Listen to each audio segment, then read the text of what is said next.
Salut tout le monde, c'est Rito, on se retrouve pour l'excellent chapitre 344 de Black Clover. Franchement, il était juste excellent, j'ai adoré le chapitre. On va en parler, n'hésitez pas à liker la vidéo si jamais elle vous plaît, à vous abonner si vous aimez Black Clover, on fait des reviews à chaque chapitre. Et n'hésitez pas également à me dire en commentaire votre avis sur le chapitre. Mettez une petite note sur 10 et moi je vous dis c'est parti, let's go. Bon, franchement le chapitre est très cool. En plus de ça, on a une partie sur Lucius, mais également une partie qui se passe à Inokuni et une partie qui est juste vraiment excellente. Mais là enfin on a des choses concrètes, on a des trucs vraiment sympas, donc on va en parler. On commence directement avec Maurice qui est toujours en vie, sauf qu'il a perdu 2 jambes et un bras. Donc voilà, comme quoi c'était pas sans conséquence pour lui, non seulement d'utiliser le pouvoir de Lucifer, mais en plus il avait combattu le taureau noir et tout, et donc il s'en est sorti du coup en fauteuil roulant avec 2 jambes en moins et un bras en moins. Autant dire que Maurice est littéralement bandé et en fauteuil roulant. Et s'il a survécu, c'est uniquement grâce à Lucius. Et on va voir quelque chose de vraiment ouf.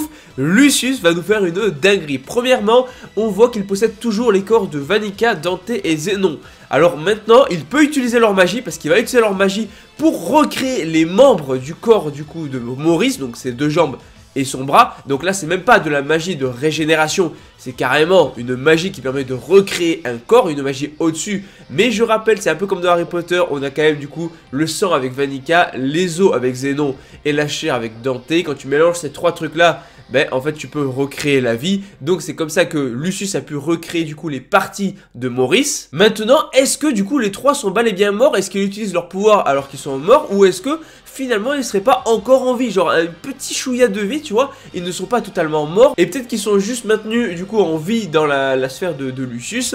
Mais voilà, donc peut-être, possiblement qu'on pourrait les revoir, je sais pas. En tout cas pour Zenon, ce serait très cool, parce que Zenon est pour moi le personnage qui a eu le plus de développement au sein de la triade sombre, voilà, faut dire les termes. Donc à voir s'il y a un petit moyen de les revoir. Bon, après pas un combat contre Vanica et contre Dante, c'est bon. On a eu le droit à 2 combats, on va pas en abuser non plus, ça risque d'être trop redondant. Mais je me dis qu'il y a une possibilité qu'ils jouent un rôle par la suite vu qu'ils sont pas encore morts. Ou en tout cas ils semblent pas l'être, puisque du coup il va utiliser leur grimoire. À moins qu'il utilise leur cadavre, c'est possible aussi. En tout cas Maurice non seulement a retrouvé du coup ses 2 jambes, son bras, mais également la vue, ce qui permet donc du coup à Maurice de voir enfin, vu qu'il était aveugle. Mais surtout il voulait mener des expériences et tout, parce que pour lui c'est un pouvoir digne d'un dieu.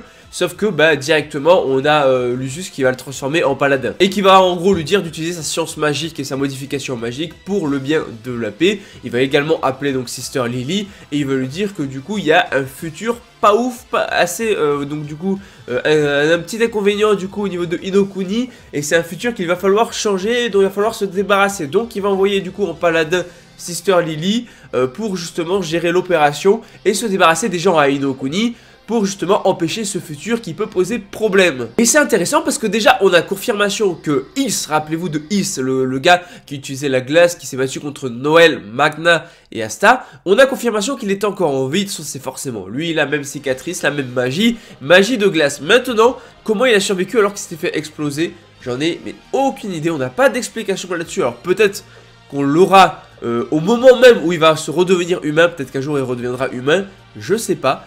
Mais en tout cas, il a survécu pour une quelconque raison. Mais j'espère une chose, c'est que Tabata va quand même nous expliquer pourquoi et comment. En tout cas, il va détruire le sort de pilier qu'il y a donc du coup dans la mer de sang de monstres, de dragons. Mais surtout, là où c'est intéressant, c'est que du coup il va geler ce pilier là, donc je sais plus comment ça s'appelle, la sorte de pilier porte là, j'ai plus le nom, enfin c'est un truc qu'on trouve au Japon. Et en gros il va le geler, et donc du coup on a un autre personnage qui va utiliser une technique pour invoquer directement une bête magique. Et il va invoquer le fameux dragon à 5 têtes de la légende, oui, qui a combattu la prêtresse. C'est juste excellent, voilà, franchement. Bon alors le dragon du coup c'est lui, mais un peu version glace, alors à moins que, non, il sorte juste de l'eau, je sais pas. Ça a l'air d'être un peu de glace. En tout cas c'est cool parce que du coup le fameux dragon de la légende, on va enfin le voir en action rapidement finalement. Et c'est intéressant parce qu'on nous a parlé de dragons. Ça prouve encore une fois que oui, les dragons, ouais, c'est pas qu'une légende, ils existent bel et bien dans cet univers là. On peut potentiellement en revoir d'autres. En tout cas il a été invoqué, et donc du coup ils veulent les paladins que du coup ce dragon serve de départ, on va dire, de fondement à la paix mondiale. Et là on a qui va s'opposer à ce dragon? on a 5 des 7 Ryozen. Et on en découvre un nouveau. Alors déjà on avait Ichika que j'aime beaucoup. On avait également les 3 autres. Donc on avait un avec son collier de perles que je trouvais pas foufou. On avait la fille, j'aimais beaucoup son design. Et on avait l'autre gars avec son masque qui était assez sympatoche.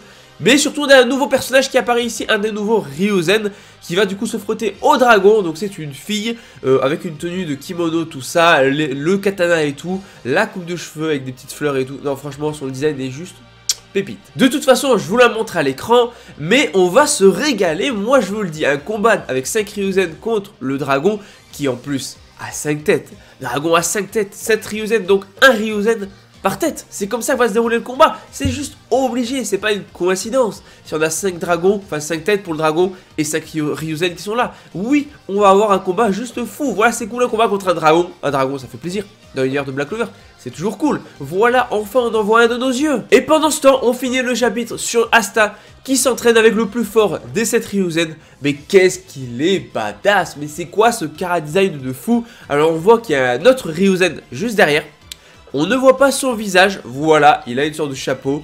Il pourrait faire penser de loin à Kyoraku dans Bleach. En vrai, on ne sait pas trop, on voit pas trop son design. Mais pour ce qui est en tout cas de celui qu'on voit, désolé, son chara design est juste monstrueux. Juste fou. Et en gros il dit à Asta, je m'en fous de savoir si tu es déterminé, courageux, ce que tu veux. Montre-moi juste ta force, montre-moi ta puissance. Bref, c'est un chapitre juste excellent. Autant les derniers chapitres, bon voilà, on avait quelques combats et quelques entraînements avec les 7 Ryozen. Quoique les derniers chapitres, c'est vrai je dis ça, mais non. J'avais oublié qu'on avait eu quand même le passé de Yami. Moi je parlais plutôt des chapitres juste avant avec les 7 Ryozen, hein, parce que c'est vrai que le flashback avec Yami, quand il tue tout le monde, son clan, etc. Non, ça c'était excellent. En vrai, c'était excellent. Enfin bref, combat entre les 7 Ryozen, en tout cas 5 Ryozen contre le dragon à 5 têtes. Masterclass, plus les paladins qui sont là. Et Asta qui s'entraîne avec du coup 2 des 7 Ryozen.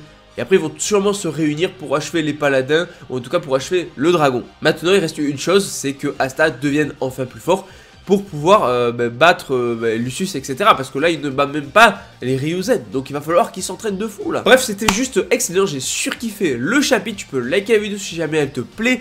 Abonne-toi si tu aimes Black Clover. Dis-moi en commentaire ton avis sur le chapitre. Mets une petite note sur 10. Moi, je te dis à la prochaine. Allez, ciao tout le monde.